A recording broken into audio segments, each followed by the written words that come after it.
머릿말을 한번 보겠습니다. 3페이지 기독교 가치론.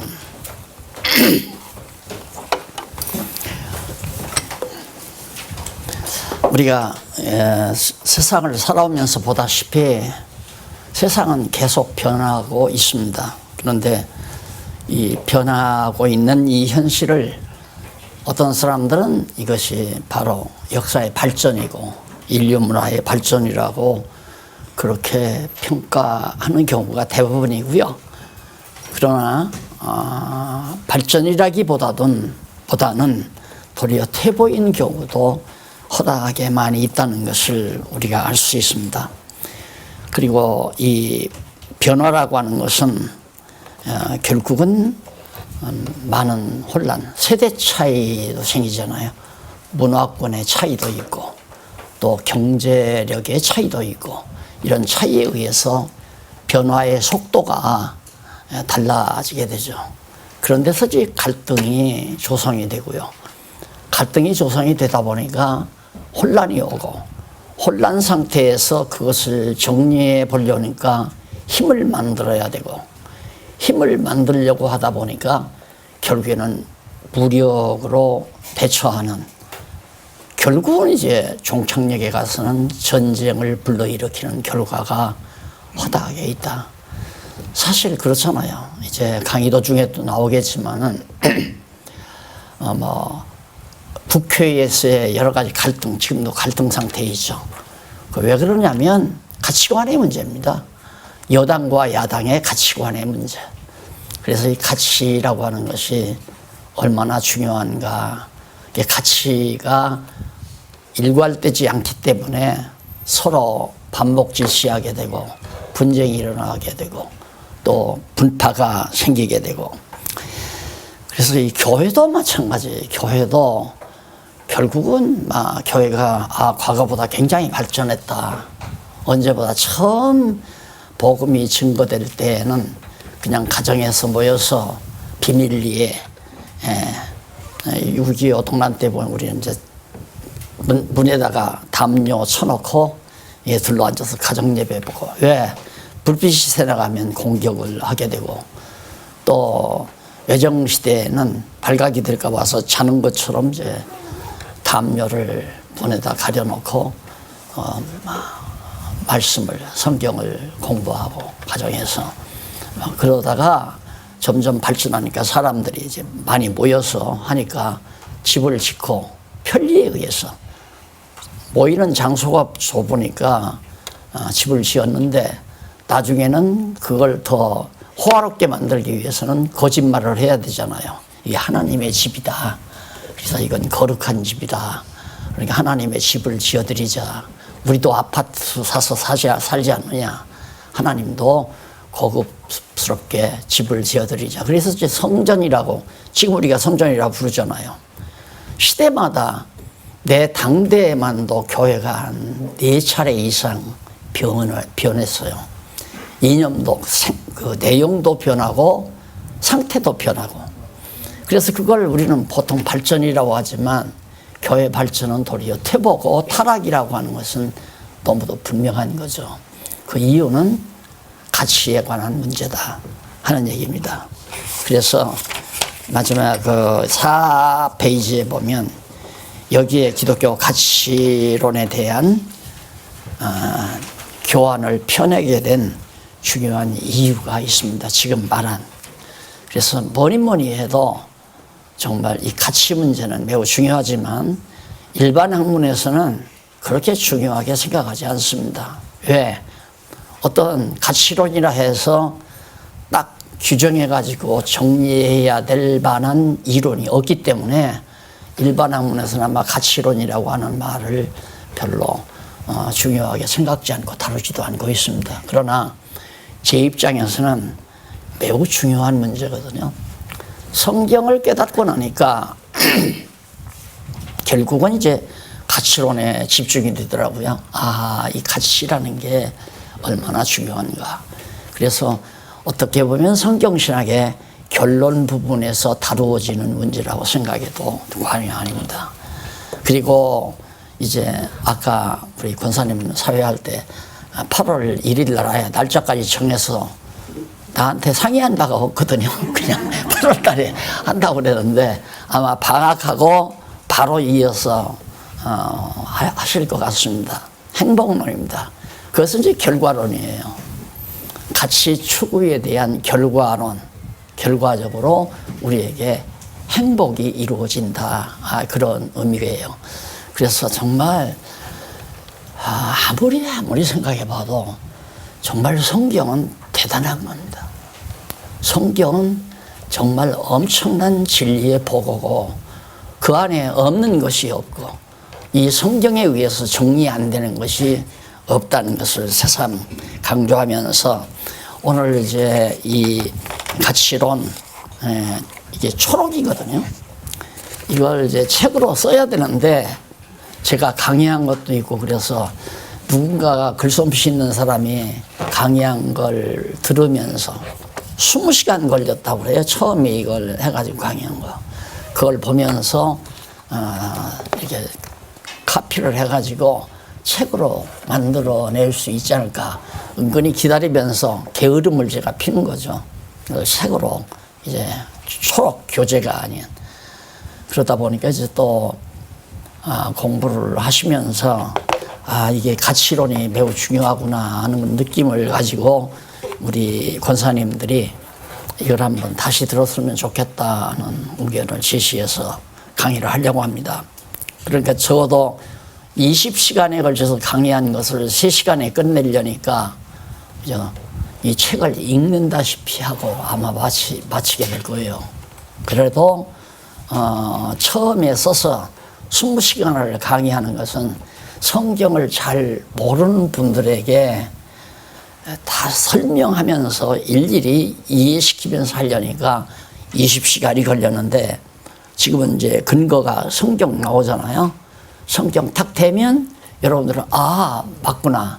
그냥 성경 구절만 대고 내용만 살짝 정리해 줘도 정말 맞구나 하고 납득이 가시리라고 생각을 해서 3시간이면 충분하게 정리해 드리지 않을까 이렇게 생각을 합니다.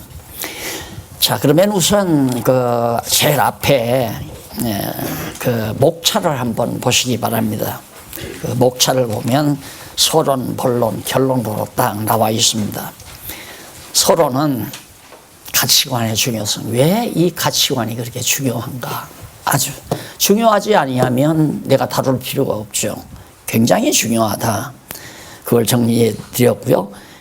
그 다음 두 번째는 가치관을 논의하는 데 있어서 나타나는 제기되는 문제들이 있어요. 이런 문제, 저런 문제들이. 성경적 기독교 가치관을 강의하다 보면 문제가 나타난단 말입니다. 그 문제들을 하나하나 짚어서 마지막 이제 본론을 정리하고 결론에서 다 해답을 드리려고 합니다. 그러니까 본론에서는 가치관의 존재, 이 기독교 가치관을 정리하는 데 있어서 가장 전제라는 건 근거나 똑같아요. 뿌리나. 어떤 뿌리로부터 기독교 가치론에 대한 이론 전개가 가능한가, 그런 문제를 다루게 되겠고요. 그 다음 두 번째로는 가치관 선택 방법.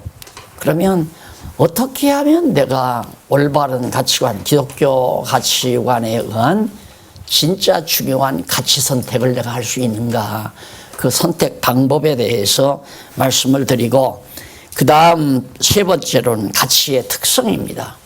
기독교 가치론에 의한 가치의 특색, 어떤 특성을 지니고 있는가. 그리고 문제는 가치론에 의한 정리를 하다 보면 사람들이 자칫 잘못하면 이런 생각을 하게 됩니다. 그건 이상이고 관념에서 우리가 멎어지는 거고 실제 현실은 불가능하다. 그래서 이상으로 끝난다. 그것이 현실에서 바로 실현된다는 건 어렵다. 이렇게 이제 또 발뺌을 하면서 빠져나가지 않기 위해서 바로 기독교 가치는 현실에서 충분히 실천이 가능하다. 실현된다 이 말이죠. 실천한다는 말은 가치대로 내가 실행해 나가면서 살아갈 수 있다 하는 얘기예요. 그러니까 실제 현실 생활과 아주 우리 성도들의 생활과 매우 밀접한, 그렇게 어떻게 보면 이제 기독교 윤리학의 정수라고 생각을 합니다. 이걸 정리하면 기독교 윤리학 별로 공부 안 해도 돼요. 기독교 윤리학이라고 하는 것이 결국은 최고의 가치를 향해서 살아가는 삶의 모든 여건과 수단, 이런 것들을 정리하는 거 윤리학 아니겠어요? 근데 여기는 그것이 가치론이라고 하는 이론으로서 마지막 가치 실현하게 되면 윤리의 정수죠. 기독교 윤리의 가장 최고의 정수. 자, 그렇게 해서 이제 본론이 정리가 되면 앞에서 서론에서 문제가 제기됐던 몇 가지 문제들이 해석이 됩니다. 다 정리가 됩니다. 첫째는 유실론적 가치이다. 가치관이 어떻게 달라지느냐. 하나님이 살아계시다는 사람과 하나님이 없다는 사람의 관계는 가치관이 하늘과 땅 차이로 달라요. 완전히 다릅니다. 그래서 우리 기독교 가치론은 유실론, 하나님이 계시다고 하는 전제하에서 바로 가치론이 정리된다. 그 다음, 그렇기 때문에 당연히 내가 가치를 만드는 것이 아니라 객관적으로 가치가 설정되어 있다. 객관적인, 내가 바꿀 수 있는 게 아니다. 어떤 가치의 소중함을 이것으로 만들 수도 있고 저것으로 만들 수도 있는 상대적 가치가 아니라 완전히 객관적으로 이미 하나님께서 최고의 가치를 정해 놓으신 것이다. 그래서 객관적 가치라는 말입니다. 그 다음, 그러니까 세 번째, 당연히 변함이 없다. 기독교 가치는 절대 불변의 것이다. 그러나 세속적인 상대적 가치는 자꾸 변하잖아요. 자꾸만 변한단 말입니다. 어떤 때는 내가 자라나면서 어렸을 때는 그림이 최고의 가치고, 그 다음에 조금 성장하면 웅변이 최고의 가치고, 그 다음에는 성적 좋은 게 최고의 가치고, 좋은 대학에 가는 게 최고의 가치고, 좋은 직장, 돈 많이 버는 것이 최고의 가치다. 아마 그 이상은 별로 없을 거예요. 돈 많이 벌면 그것으로 정말 출세할 수 있으니까, 권력도 잡을 수 있고 명예도 드러낼 수 있으니까 이제 그 이상으로 이제 가치가 발전하는데, 사람들마다 가치가 다 다르다 말입니다. 시대마다 다르고 또 자기 성장 과정마다 가치가 자꾸 변하잖아요. 그런데 기독교 가치는 절대 변함이 없다. 그 다음 마지막으로는 기독교 가치는 실천적인 가치다. 실천은 실제 우리의 삶 속에서 적용될 수 있는 실질적인 가치라고 하는 사실을 결론에서 마무리 지면서, 아마 이 서론을 보면서 여러분 대충 짐작 딱 할 거예요. 여지껏 성경 공부하셨으니까 그 짐작한 것을 논리적으로 하나하나 정리해 드리려고 합니다. 우선 그러면 6페이지 서론으로 가보겠습니다. 그 서론에 가보면 기독교 가치론을 논함에 있어서 먼저 서론에서 기독교 가치관의 중요성과 기독교 가치관 정립을 요하는 제 문제에 대해서 논하려고 합니다. 그럼 먼저 가치관의 중요성. 왜 가치관이 그렇게 중요한가?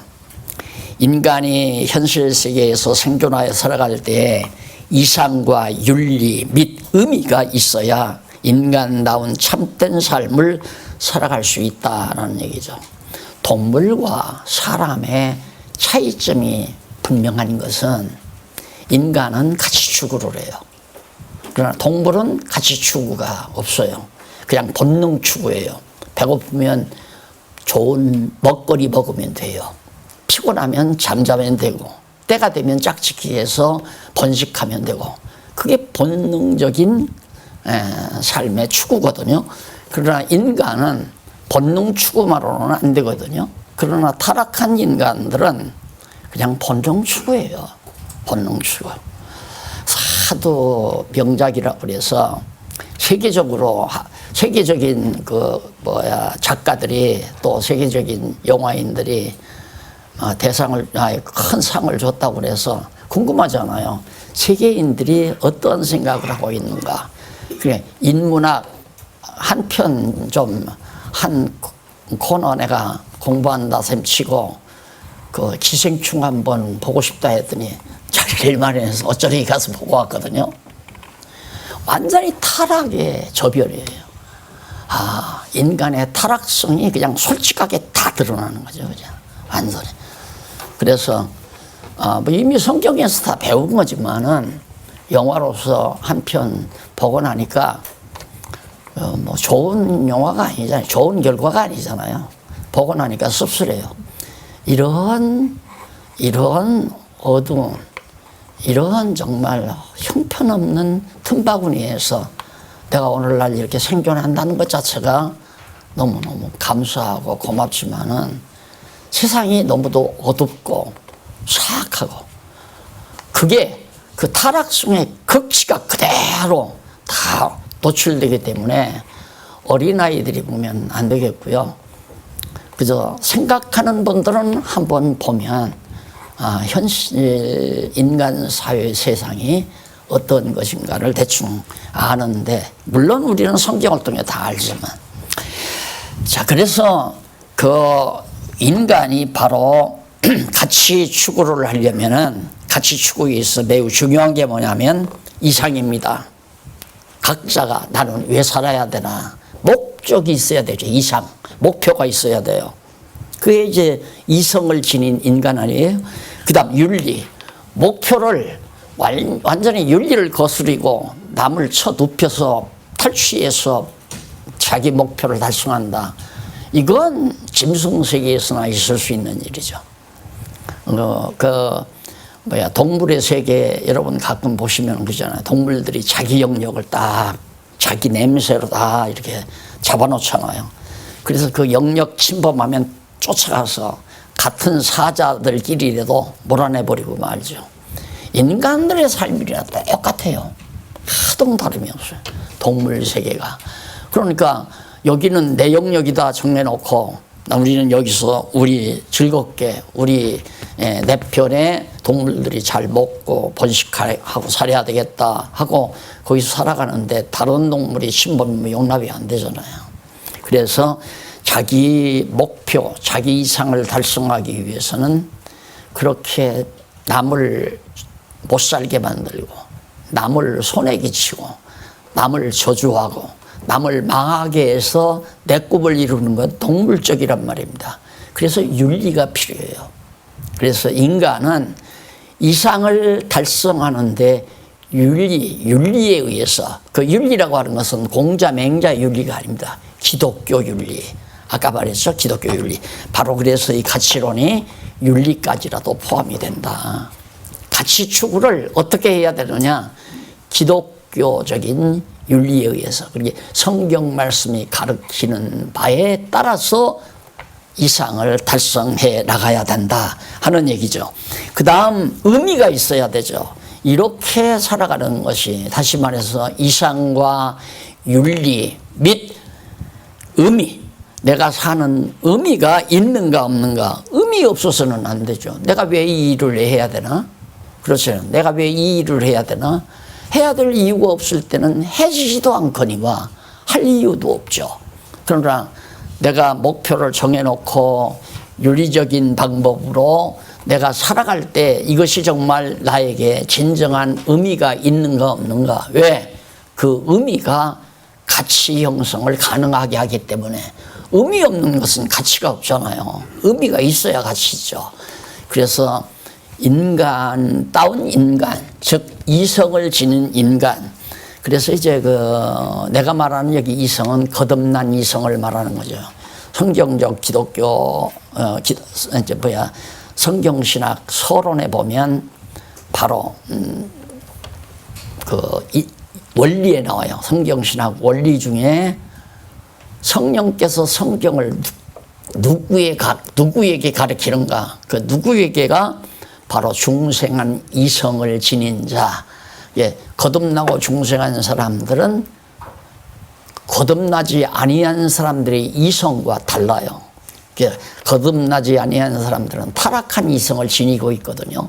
그런데 그래도 그 타락한 이성을 가지고 있기 때문에 자기들 나름대로 철학이라고 하는 것을 하게 되고, 철학을 통해서 소위 도덕을 만들어내기도 하고 윤리를 규정하기도 하고, 뭐 소위 인간들이 서로 인정하는 선을 추구해 가기도 하고, 그런 것은 타락한 인간 세계에서 타락한 이성들이 하는 작업이란 말입니다.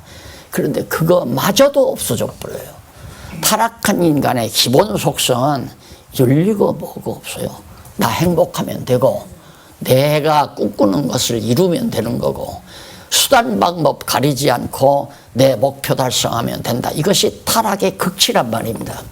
그러니까 역시 이 가치관이 중요한 이유는 바로 이렇게 이상, 목표가 있어야죠. 확실한 내가 사는 목표. 왜 살아야 되나?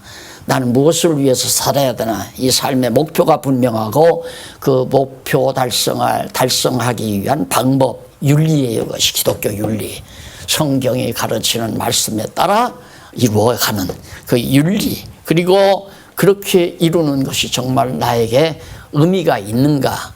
다시 말하면 가치가 있는가 없는가? 의미가 없으면 가치가 없는 거니까.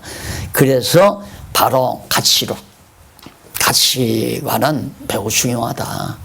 인간이라면, 거듭나고 중생한 인간이라면 가치관이 얼마나 중요하냐. 왜?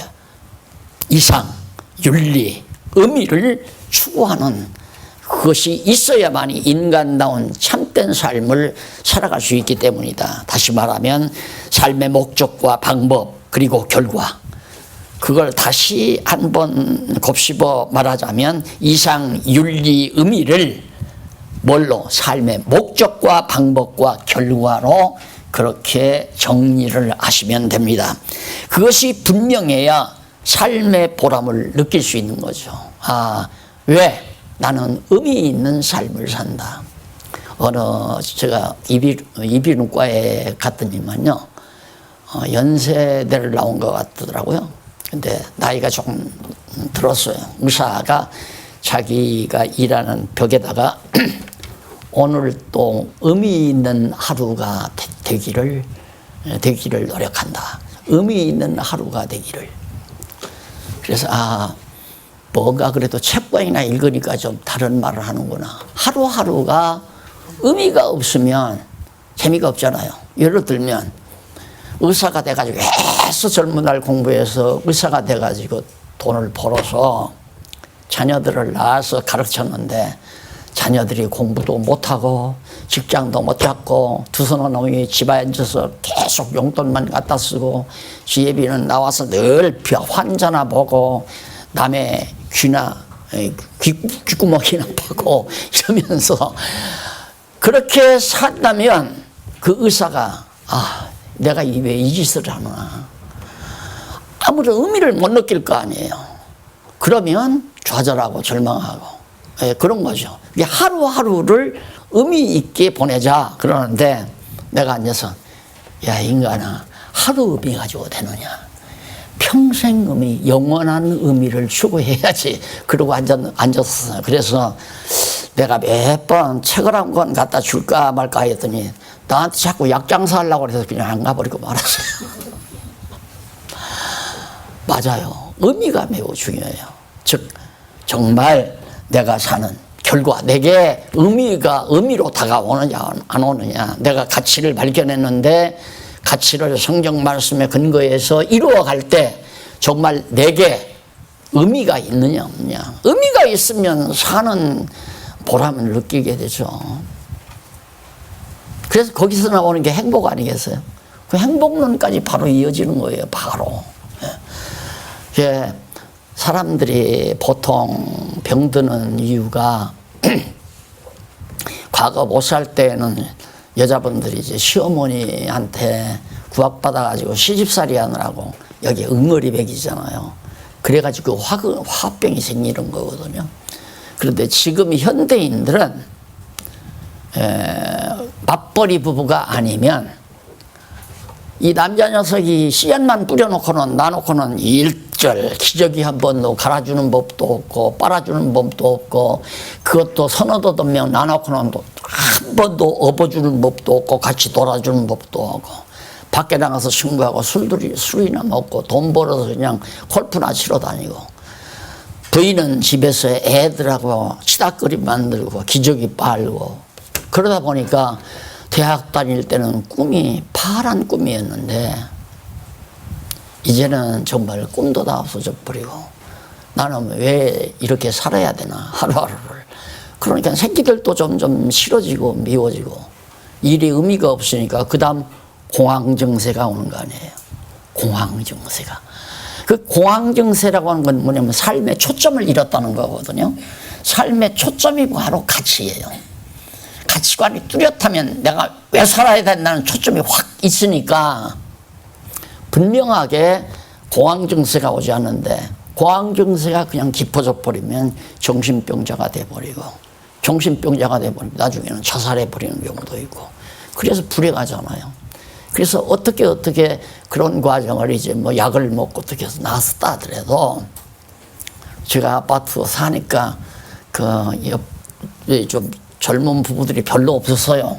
저희 아파트. 근데 뒤에 다시 지은 아파트에는 거기가 막 아이들이 참새 소리처럼 막 놀아나고 가끔 애기들 소리 듣기 위해서라도 거리 산책을 가죠. 그런데 젊은 부부들이 다 나오는데 왜 그렇게 한결같이 어두워요 다.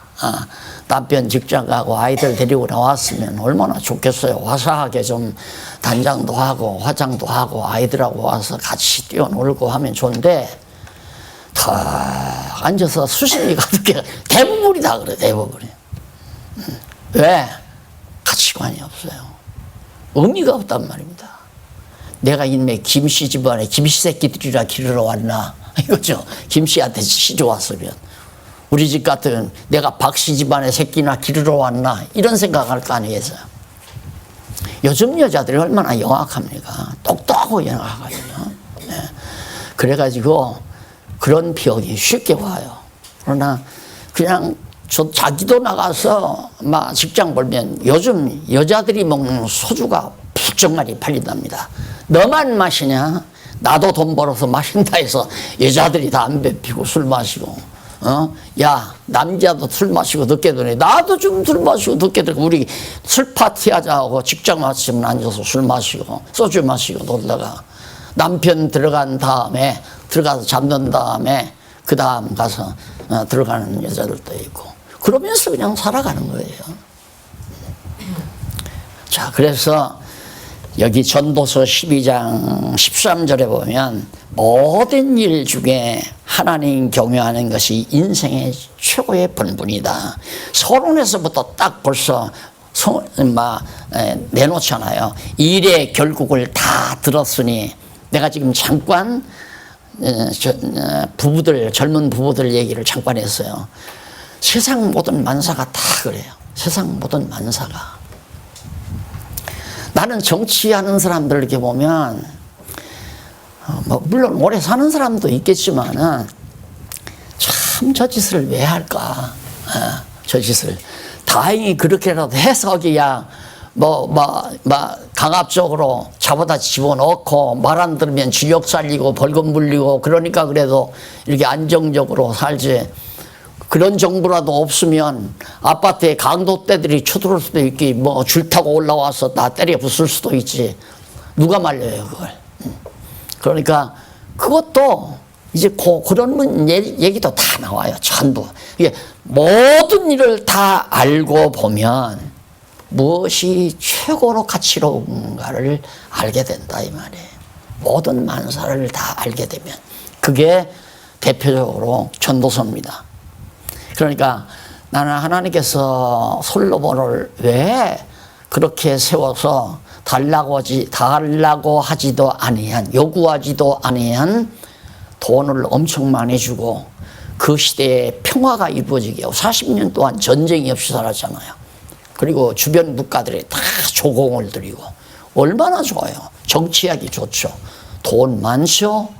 전쟁 없으니까 편안하죠. 백성들 잘 먹고 잘 살고 자기 세금 많이 걷어서 하고 싶은 일 다 하고 어느 정도까지? 눈으로 보고 마음으로 하고 싶은 일 못 해본 적이 없다고 그러잖아요. 그러면 인간이 생각하는 거 다 해봤다는 얘기입니다. 모두가 다. 우리가 드러나잖아요. 남자로서 가장 최고의 극치인, 우리 동네 이렇게 보면 조금 농사라도 짓고 그래도 동네에서 큰 게 침하고 산다는 사람은 꼭 작은 마누라 두고 살더라고요. 작은 마누라를 딱 두고 살아요. 그 윤리 도덕도 그 사람들에게는 적용이 안 돼요. 그 사람 욕도 못 해요. 그 사람 욕했다가는 용납이 안 되니까. 근데 왕이 되면 궁녀 두는 거 당연하잖아요. 백제왕은 뭐 3,000궁녀를 떴다네. 솔로몬은 그 이 당시에 솔로몬은 1,000명의 궁녀를 두고 인생을 즐겼으니까 못하는 일 없이 다 해보면서.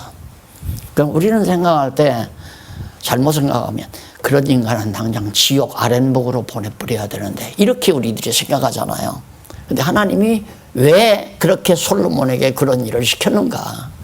이 놀라운 진리를 수록해서 오늘을 사는 우리들에게도 익히게 하시려고. 해봐야 다 헛된 거다. 해봐야. 인간들이 생각하고 계획하는 거 해봐야 다 헛되고 또 헛되고 5번을 연거푸 헛되다고 그러잖아요. 솔로몬이 자기가 해본 모든 일이. 그래서 그러나 3장 7절로 9절 빌립보서 3장 7절로 9절에 모든 것을 해로 여김은 예수 아는 지식이 가장 고상하기 때문이다. 바울이 그 당시에 다소 사람으로 부호의 가정의 아들이었대요. 돈이 많은. 그러니까 로마 유학을 보냈죠. 그 다소 사람은 바로 이제 안디옥 부근 소아시아, 그러니까 터키 남동쪽 지역에 있는 소도시거든요. 그 다소라고는 도시인데 그 도시에 부잣집 아들로 태어나서 로마로 유학 가가지고 학문을 다 한 거죠. 헬레니즘과 히브리즘을, 그때는 뭐 지금도 뭐 그런 사상이지만은 히브리즘과 헬레니즘을 완전히 정통한 석학이었단 말입니다.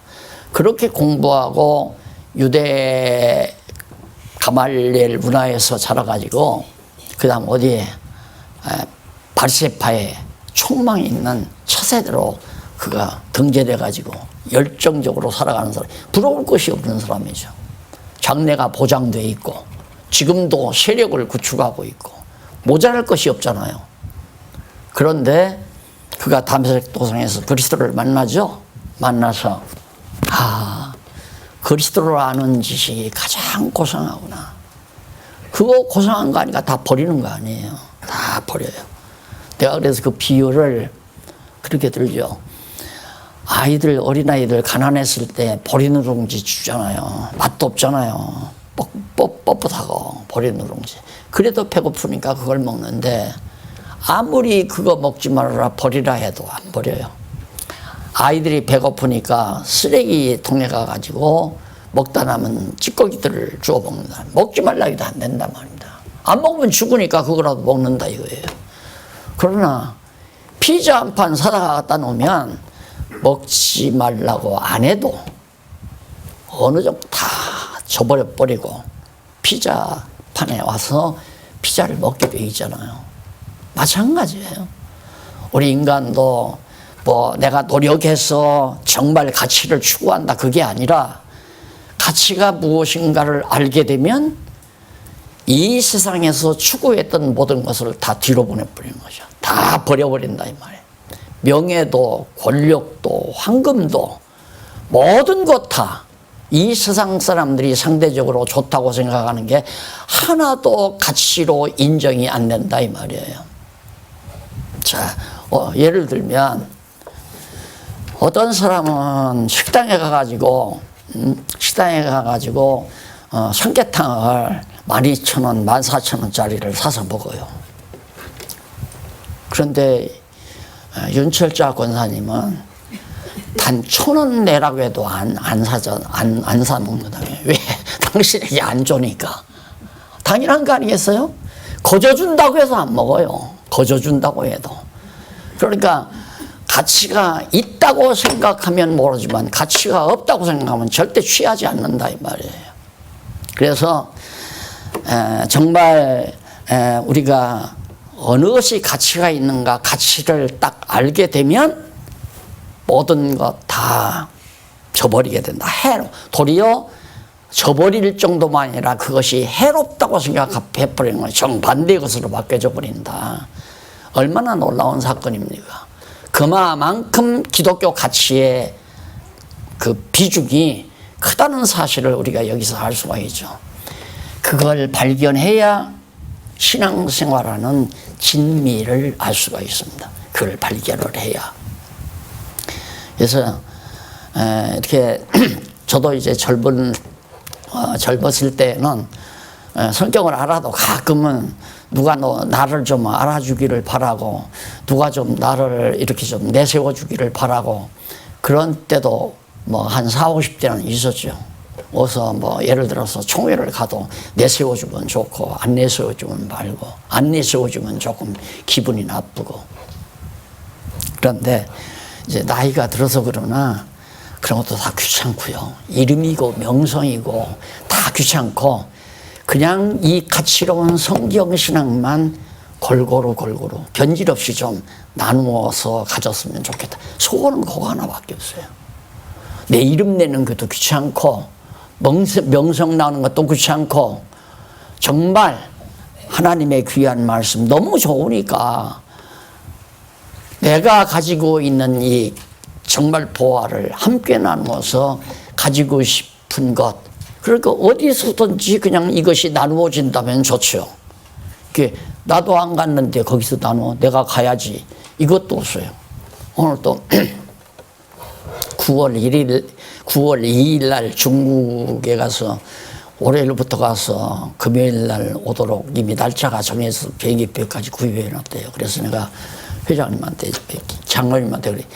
장로님 나 이번만 가고 나는 안 갈래요. 그랬더니 되는 대로 하세요. 그러더라고요. 네. 물론 내 이름을 내기 위해서 한다면 가죠. 그렇잖아요. 내가 가야죠. 박 강사만 가가지고 박 교수만 가가지고 박 교수 이름 나면 나 열통 터져서 어떻게 살아요. 안 그래요? 그것도 없어져 버리더라니까. 그것도 필요 없어요. 네. 이름 내주는 것도 필요 없고. 내가 말씀드렸잖아요. 누가 책 써가지고 제일 앞장에다가 나는 내 책에다가 내 사진 한 장 한번 낸 적 없거든요. 그런데 막 사진이 얼마만 하냐면 살구 알보다 더 커요. 막. 이 못난 얼굴 갖다 딱 자기 얼굴하고 이렇게 딱 내서 해놨기에 제발 좀 사진 좀 내려라. 참 창피하다. 내려라 좀. 안 내려요. 처음에는 안 내린다고 그러고 정색을 하고 했더니만 아마 이제 내린다고 했으니까 내릴 거예요.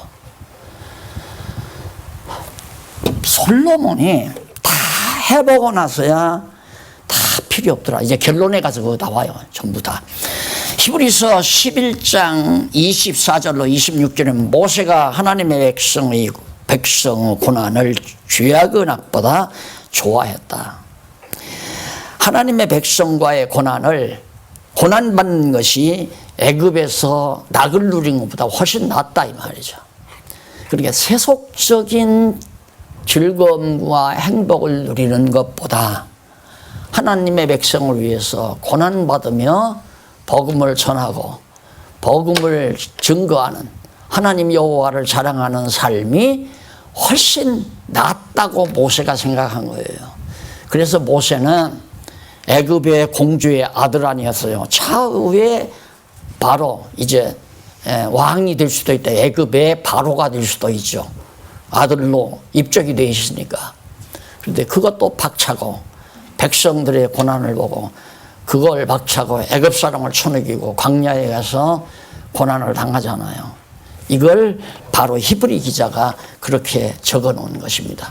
이 가치를 발견하지 못하고 그러니까 바울이나 솔로몬이나 바울이나 모세가 발견한 이 놀라운 가치를 발견하지 못하고 공연히 신앙생활한다고 고생하는 사람은 참 불쌍해요. 불쌍하단 말입니다.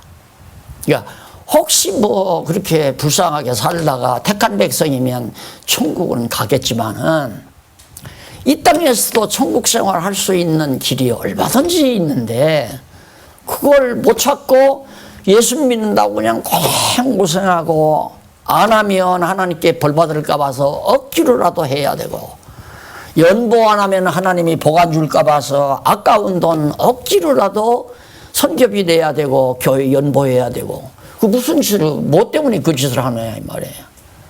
그러니까 즐거우면 하고 즐겁지 않으면 하지 말라 하는 말이 그래서 나오는 겁니다. 다시 말하면 의미가 있으면 하고 없으면 하지 말아라. 의미 있으면 이사도 하고 의미 없으면 하지 말아라. 그 말을 내가 노원의 교회 개혁절에도 하지 않았어요. 아무런 의미도 모르고 무슨 뭐 이사가 큰 벼슬입니까? 그걸 뭐로 하려고 하느냐 이게 뭐하러?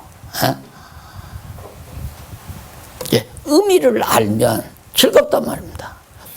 내가 양복 한 벌을 덜 사 입고라도 한 달 이사회비를 내는 것이 가치가 있다, 의미가 있다 하면 해야죠.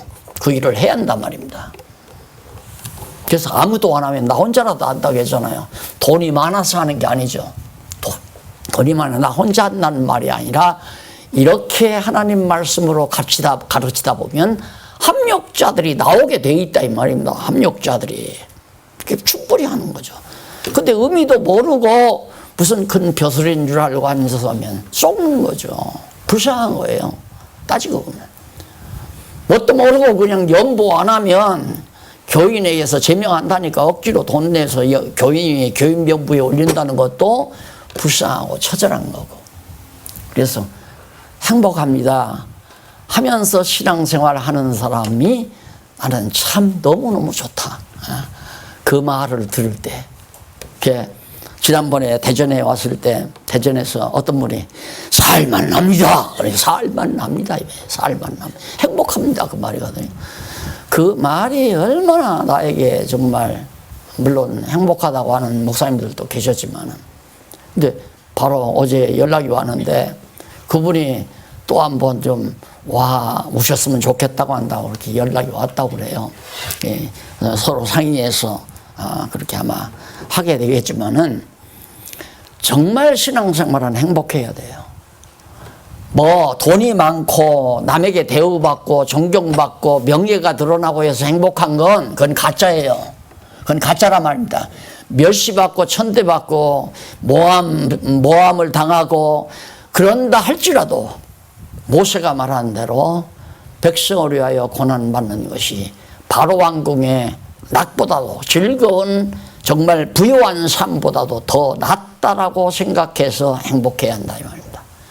당장은 경제적으로 쪼들리고 집안에 여러 가지 우환이 있고 어려움이 있어도 우리 심령만은 이 가치에 의해서 확실하게 정말 기쁨이 있어야 된다. 자, 한 숟가락 2번. 그러면 윤리 규정에 있어서의 중요성, 윤리를 규정하는 데 있어서 매우 중요하다. 죄송합니다. 첫째, 왜 중요한가? 중요성에 대한 서론을 이제 마쳤어요. 중요한 이유는 이상을 설정하는 데 있어서 매우 중요하다. 우리 이상이란 가치관 설정에 매우 중요하다 이 말이에요. 이상이 가치관이 바로 우리의 이상이 되지는 거니까. 이상은 인생에 있어서 보통 그러죠. 꿈이 있어야 된다. 인간은 꿈이 있어야 된다. 그 꿈이란 말을 이상이라고 정리를 하시면 돼요. 아무런 목표의식이 없으면.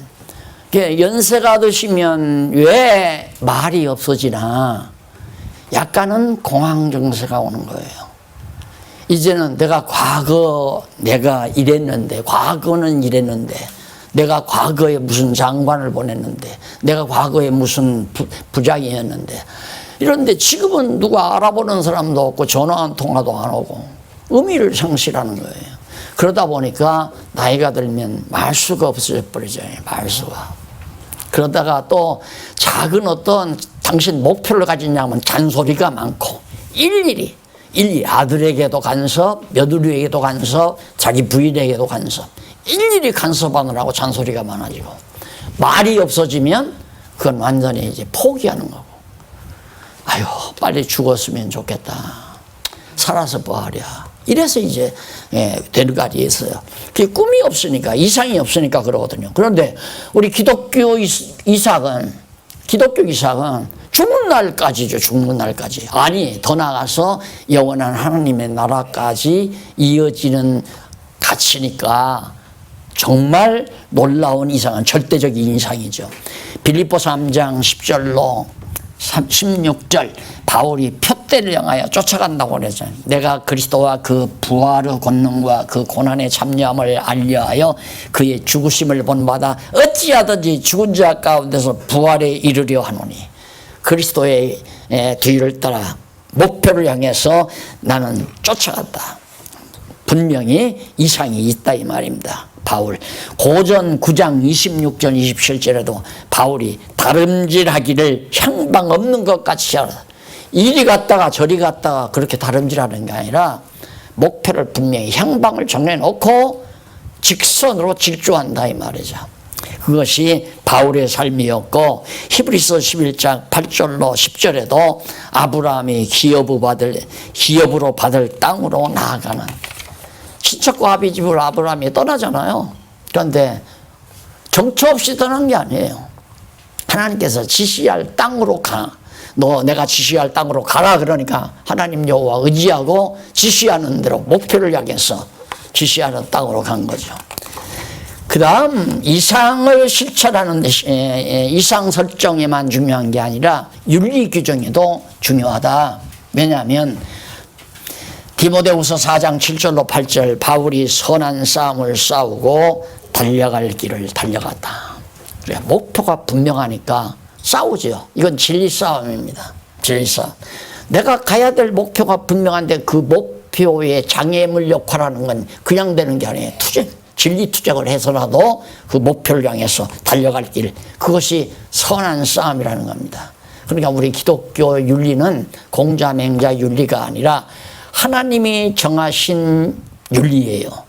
하나님께서 정해주신 이상과 목표를 향해서 살아가는데 장애물과 싸워나가는 진리 싸움이 바로 선한 싸움이다. 그것이 선한 것이다. 즉 하나님의 뜻을 추구해가는 것이 선하다. 그 다음 골로새서 2장 6절로 7절에 보면 그리스도를 주로 받았으니 그 안에서 행하다. 내가 행한 파운나리아에서 그리스도 밖을 떠나서는 행하지 않는, 이것이 우리의 윤리의 범주입니다. 그리스도를 떠나서, 다시 말해서 포도나무 가지가 나무에서 잘라지면 아무것도 꽃도 잎도 열매도 못 맺잖아요. 가지가 나무에 붙어 있으면 잎도 꽃도 열매도 다 맺는 것처럼, 그러니까 우리가 그리스도 아래만 있으면 정말 선한 일, 이것이 바로 우리가 해야 될 윤리다. 에베소 5장 15절로 20절 어떻게 행할 것을 자세히 주의할 것. 바로 바울이 에베소 교회 성도들에게 하는 얘기입니다. 어떻게 해갈 것, 그게 윤리 아니에요. 어떻게 해갈 건가. 앞에서 말한 대로 표대를 향해서 선한 싸움을 싸우면서 그리스도 안에서 살아가는 삶, 이런 윤리가 분명하게 정해져 있다. 마지막 의미 부여에 있어서 중요하다. 의미 부여 세 가지라고 그랬죠. 그러니까 이상, 윤리, 의미, 이 세 가지인데 마지막 판 빌립보서 1장 19절로 26절 살든지 죽든지 그리스도가 존귀되게 하려고. 그러니까 내가 바울이 말했듯이 자기가 고난을 받아도 내 속에 그리스도가 존귀 된다. 나는 죽든지 살든지 상관없다. 내가 죽어도 살아도 그리스도만이 존귀히 드러난다면 그걸로 진정한 삶의 의미가 된다. 그 말이에요. 그러니까 이런 말씀들이 그냥 인간의 노력으로 되지는 게 아니에요. 성령께서 진짜 역사해 가는 거죠. 우리가 멸시와 천대와 욕을 먹고 비난을 듣고 정말 말할 수 없이 질밟힘을 당한다 할지라도 그리스도에 대한 영광만 드러난다면 그것이 삶의 목표입니다. 그것이 의미 있는 삶 아닙니까? 제가 중국을 안 간다니까 잡혀가서 감옥 생활할까 해서 안 가는 게 아니라 이제 우리 젊은 박 교수님이 계시니까 박 교수님이 좀 더 열심히 하기 위해서 하는 배려도 있고 또 저도 이제 조금 작은 이제 박 교수만큼은 활동하기가 힘들잖아요. 나이가 있으니까. 그래서 그렇게 하는 것이 어떤가 해서 그러지 혹시 가서 붙들려서 감옥 생활할까봐 그러는 마음은 전혀 없어요. 우리 장로님들은 그거 많이 걱정하시는데 그것 때문에 안 가는 게 아니라 그리고 또 하나는 그냥 경비 문제도 있고요. 나 한 사람 가면 이 다음 한 번 더 가는 경비가 한 사람이 더 가는 경비가 더 들어가잖아요. 그러면 성도들이 짐을 많이 지게 되고 그래도 내가 꼭 가야 될 형편 같으면 가야죠. 내가 볼 때 나 안 가도 될 형편 같으면 가능하면 안 가야 되겠다는 것이 제 생각입니다. 그 말을 왜 하느냐면 복음 증거하려고 하는 것이 진리를 드러내려고 하는 것이지 나를 드러내려고 하는 마음이 없어져 버리더라고요. 점점 내 명예를 내고 내 이름을 내고 내가 성공하고 내가 추앙을 받고 그런 마음이 그래서 누가 존경한다는 말을 들으면 별로 반갑지 않고 속으로 이 다음 그냥 욕이나 하지 않았으면 좋겠다 이런 생각을 갖고요. 제일 좋은 건 말씀 깨닫고 너무 행복합니다. 이 말은 아무런 티끌없이 즐거워요. 그 말만 들으면 티끌없이. 왜? 진리와 함께 기뻐하는 거니까. 그게 사랑 아니겠어요? 진리와 같이 기뻐하니까. 오늘도 제가 이처럼 노력하는 것도 이 진리 깨달으면서 여러분들과 제가 함께 기뻐하는 이게 사랑하는 관계란 말입니다. 이게 그거 이상 더 즐거운 게 없다는 걸 알기 때문에 그 다음에 로마서 14장 8절에 봐도 살아도 주를 위하여 죽어도 주를 위하여 다 하시는 거죠. 전도서 1장 12절로 14절 해 아래서 행하는 모든 일이 다 헛된 것들이다. 의미가 없는 것들이다. 어떠한 것도 의미가 없다. 다만 앞에서 말한 사나 죽으나 그리스도를 드러내는 거. 그래 바울이 그리스도를 아는 지식이 가장 고상하다. 그래서 다 해로 여겼다. 그리고 살아도 죽어도 나는 주를 위해서 복음을 위해서 진리를 위해서 산다. 이게 나오는 거죠. 차 한 잔 드시고 가치론의 논의에 제기되는 문제들